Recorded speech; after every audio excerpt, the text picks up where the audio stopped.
Και 2 στο Super 13. Αναλαμβάνω, αυτά που είδατε με λευκό χρώμα εξελίσσονται ακόμη. Ωραία παλιά το Ασάνοβιτς για τον Λιμπερόπουλο. Μπαίνει επικίνδυνα στην περιοχή. Μπάλα στο δεξί, βγαίνει ο Ελευθερόπουλος. Δεύτερο σούτ 1-0. Καταπληκτικό γκολ από τον Κωνσταντινίδη που αποδεικνύει ότι ο επιμένων νικά.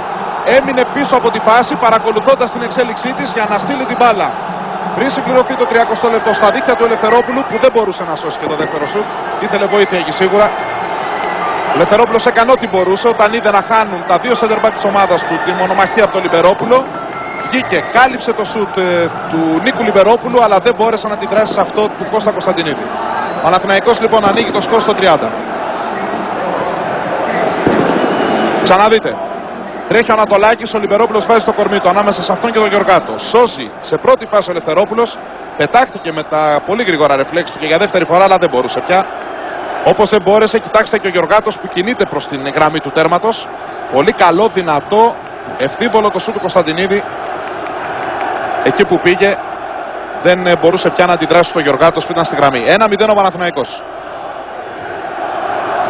Με το που έμπαινε πολύ απειλητικά από δεξιά. Λαγωνικάκης, παλιά στο κενό χώρο. Το γύρισμα του Κόλλα, κανείς, όχι. Μεγάλη ευκαιρία το 2-0 από τον Βαζέχα. Το τέταρτο γκολ του Πολωνού φέτος, ο Χριστό Βαζέχα. Μέσα σε διάστημα 2 λεπτών ο Παναθηναϊκός προηγείται 2-0 του Ολυμπιακού. Σε μια υποδειγματική όπως εξελίχθηκε αντεπίθεση με το πέταγμα της μπάλας του Λαγωνικάκη στο Κόλλα. Αυτός έκανε ό,τι κάνουν συνήθως τα έξυπνα χαφ σε δύσκολες στιγμές με την μπάλα στην τελική γραμμή. Τη γύρισε σε ένα νεκρό σημείο στο κέντρο της περιοχής και περίμενε από εκεί πέρα ανταπόκριση. Δείτε εδώ. Και ήταν ο Βαζέχα που παρακολούθησε από το σημείο του πέναλ την μπάλα στο γάμα. 2-0 ο Παναθηναϊκός με τον Κρίστο Βαζέχα σε αυτό το δυνατό σουτ εδώ και πάλι από το σημείο του πέναλτι. Στο 30 ο Κωνσταντινίδης, στο 32 ο Πολωνός, το προβάδισμα στον Παναθηναϊκό με 2 γκολ διαφορά. Αλεξόπουλος με δύναμη επάνω του, φάουλ για τον Ολυμπιακό, λέει ο διαιτητής.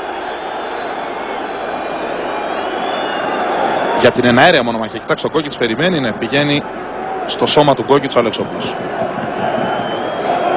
Τσιρικά στόπερ του Παναθηναϊκού, γέννημα θρέμα της Παιανίας, που είναι πολύ δυνατό παιδί και πάνω στις φάσεις, αλλά καθόλου βρώμικος ποδοσφαιριστής.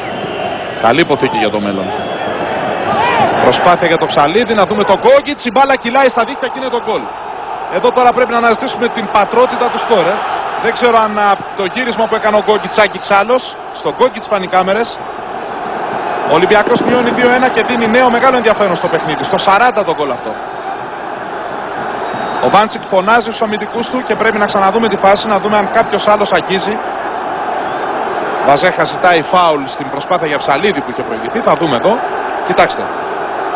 Προσπαθεί ο Ανατολάκης. Πέφτει, κερδίζει ο Γκόγκιτς, αγγίζει. Κάπου βρήκε σε πόδι παίχτη του Παναθηναϊκού. Αλλά δεν νομίζω ότι είναι αυτό γκολ. Το γκολ του Γκόγκιτς είναι. Για να ξαναδούμε εδώ. Την ενέργεια. Στην προσπάθεια για το Ψαλίδη του Ανατολάκη. Ο Γκόγκιτς που τσιμπάει την μπάλα. Βρήκε η μπάλα στον Αλεξόπουλο. Ναι, είναι αυτό γκολ. Είναι αυτό γκολ γιατί της άλλαξε πορεία ο Αλεξόπουλος. Με αυτό γκολ λοιπόν του στόπερ του Παναθηναϊκού στο 40. Το σκορ γίνεται 2-1. Όμου οι δυο τους, η μπάλα κυλάει στον Ελευθερόπουλο. Για να δούμε τον Ολυμπιακό στην κόντρα που ισοφαρίζει 2-2 με τον Καραπιάλη. Ο Καραπιάλης είναι αυτός που ισοφαρίζει και το παιχνίδι παίρνει μια άγρια ομορφιά. 7ο λεπτό στην επανάληψη, 52ο του αγώνα. Βγήκε αμέσως ο Ολυμπιακός στην κόντρα μετά την ευκαιρία του Παναθηναϊκού με τον Κωνσταντινίδη και έκανε το 2-2. Να λοιπόν που η ομάδα του Μπάγεβιτς, τον βλέπετε εδώ, να υποδέχεται όπως συνήθως ανέφραστο στην εξέλιξη του αγώνα. Φέρνει στα ίσια το παιχνίδι. Και μένουν πια 40 λεπτά για να δούμε ποιος θα είναι ο νικητής του ντέρμπι. Και αν βέβαια θα υπάρξει. Κοιτάξτε εδώ. Αμέσως με τα αριστερό ο Καραπιάλης πέρασε την μπάλα από τον εξερχόμενο Βάντσικ. Καμία βέβαια υποψία για offside. Είδατε την παλιά. Καλύπτει ο Αλεξόπουλος. Νικά το Βάντσικ 2-2. Ένα μεγάλο παιχνίδι με πάθος, με δύναμη. Παναθηναϊκού στο στάδιο Νίκος Γκούμας. Φάουλ για τον Ολυμπιακό τώρα.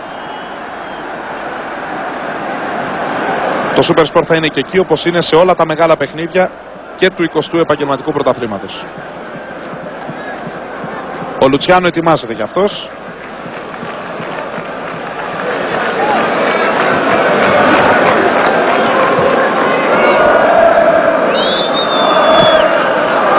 Εκτελείται και το τρίτο γκολ για τον Ολυμπιακό. Βγήκε έπιασε ακριβώς σεντερφόρο Ανατολάκης που νικά το Βάντσικ.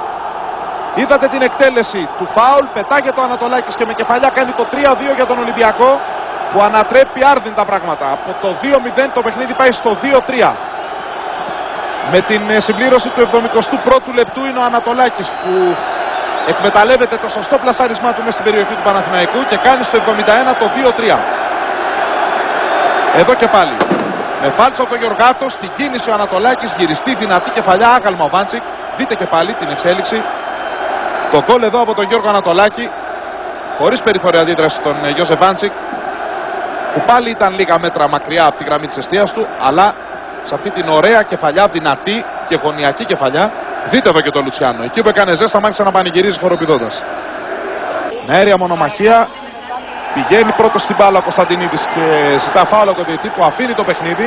Ξεκινά πίσω από τη μεσαία γραμμή την αντεπίθεση του Ολυμπιακός, που βγαίνει πια με τον Κόκκιτς σε μια ακόμη προσπάθεια. Αυτός γυρίζει για τον Καραπιάλη που κάνει ένα περίτεχνο πλασέ και πραγματοποιεί το 2-4. Καταπληκτικό γκολ στην αντεπίθεση για τον Ολυμπιακό, αλλά εδώ βέβαια που είχαν φτάσει τα πράγματα, όλος ο Παναθηναϊκός απήχε από την περιοχή του Βάντσικ, που έμεινε μόνος του να βλέπει τον Κόκκιτς και τον Καραπιάλη. Μια επίδειξη ομαδικότητας από τον Σερβοκύπριο κυνηγό. Με το γύρισμα της μπάλας στο Καραπιάλη αυτός σκοράρει για δεύτερη φορά. Ήταν ο παίκτης που ισοφάρισε στο 52 βάζοντας τον Ολυμπιακό στο παιχνίδι. Και σκοράρει τώρα στο 90. Ενώ υπάρχει ένας φίλαθλος που... Φίλαθλος βαλτισαγωγικά βέβαια. Τον βλέπετε εδώ, απομακρύνεται από τους αστυνομικούς. Που πήδησε, μπήκε μέσα στον αγωνιστικό χώρο και πήγε να επιτεθεί στον Παπαδάκο. Αυτός παρακολουθεί έκπληκτος. Ευνηδιαζόμενος βέβαια από αυτό το γεγονός. Στην άλλη πλευρά είναι και κάμπος οι φίλοι του Ολυμπιακού μέσα στον στίβο, στον περιβάλλοντα χώρο του Ολυμπιακού Σταδίου. Η αστυνομία προσπαθεί να ελέγξει την κατάσταση και να τους κρατήσει μακριά. Δείτε εδώ, ο Κωνσταντινίδης. Εδώ είναι η φάση που μαρκάρεται και από τον Αμανατίδη, όχι από τον Μπουρσανίδη, που ζήτησε το φάουλο ο Κωνσταντινίδης στο ημικύκλιο. Στην κόντρα ο Κόκκιτς τρώνει την μπάλα στο Καραπιάλη. Αυτός κάνει ένα υποδειγματικό, καλλιτεχνικό θα μου επιτρέψετε να πω πλασέ και σκοράρει. Πάλι ο Κόκκιτς και πάλι εδώ το γκολ του Καραπιάλη. Επαναλαμβάνω, δεν υπάρχουν παράπονα από τον Παναθηναϊκό για offside ή κάτι τέτοιο στην εκτέλεση. Οι φωνές. Ο Γιαννακόπουλος υπό την πίεση των φίλων του Ολυμπιακού χαρίζει τη φανέλα του σε κάποιον από αυτούς. Εδώ βλέπετε μέσα στη φυσούνα Καραπιάλης που πανηγυρίζει, από τους μεγάλους πρωταγωνιστές του ντέρμπι με εξαιρετική απόδοση. Το πανηγύρι για τους ερυθρόλευκους όπως βλέπετε εδώ συνεχίζεται. Κάποιος παίχτης εκεί πρέπει να είναι που έχει εγκλωβιστεί. Ναι. Κάποιος από τους παίχτες του Ολυμπιακού είναι μέσα στις αγκαλιές των φίλων της ομάδας του. Το ντέρμπι λοιπόν σφραγίστηκε με ένα τέταρτο γκολ του Καραπιάλη με τις διαμαρτυρίες στην περιοχή των σταμάτησε ο διαιτητής. Για να ακούσουμε τον Νίκο Καβαλανίκο. Έχω τον Δημήτρη Μαυρογεννή. Δημήτρη, ήσασταν πίσω στο σκορ. Τι είχε ο Ολυμπιακός, κατάφερε να κερδίσει το παιχνίδι? Νομίζω ότι είχαμε μεγάλη ψυχή, μεγάλη θέληση για αυτό το παιχνίδι. Δεν ξεκινήσαμε καθόλου καλά. Ο Παναθηναϊκός ήταν πολύ καλύτερος μέχρι το 2-0. Αλλά νομίζω μετά το 2-1 αλλά και κυρίως στο δεύτερο ημίχρονο δείξαμε ποιος είναι ο Ολυμπιακός. Τι σημαίνει αυτή η νίκη στην υπόθεση τίτλος? Να χαρίζουμε στον κόσμο. Γιάννη. Μάλιστα. Δεν ξέρω αν σημαίνει κάτι στην υπόθεση τίτλος. Στη βαθμολογία πάντως πολλά σημαίνει σίγουρα για το βόητρο. Στη βαθμολογία σημαίνει ότι ο Ολυμπιακός αυτή τη στιγμή είναι μόνος πρώτος με 28 βαθμούς. Πίσω του 2 βαθμούς με ένα μάτς λιγότερο η ΑΕΚ που έχει 26. Ο Παναθηναϊκός μένει στους 25 γνωρίζοντας την τρίτη του ήττα στο φετινό πρωτάθλημα.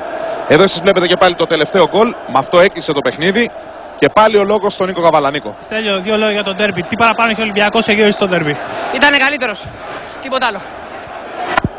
Μάλιστα, λιτός ο Στέλιος Γιαννακόπουλος που μετά από τα όσα τράβηξε εκεί από τις αγκαλιές των φίλων της ομάδας του που τον γδίσαν κιόλας όπως είδατε, του πήραν τη φανέλα. Επιστρέφει στα αποδυτήρια. Εδώ βλέπετε πάλι τον γκολ του Ανατολάκη, το 3-2, το 2-3 στο 71 και τον πανηγυρισμό όλα αυτά όσο το δυνατόν νωρίτερα. Βλέπετε εδώ, μάλλον δεν βλέπετε, είναι στην άλλη γωνία, τρέπονται σε φυγή οι οπαδοί του Παναθηναϊκού από την επίθεση των ανδρών των Μάτας. Ελπίσουμε να μην έχουμε εδώ τραυματισμούς. Κοιτάξτε τι γίνεται.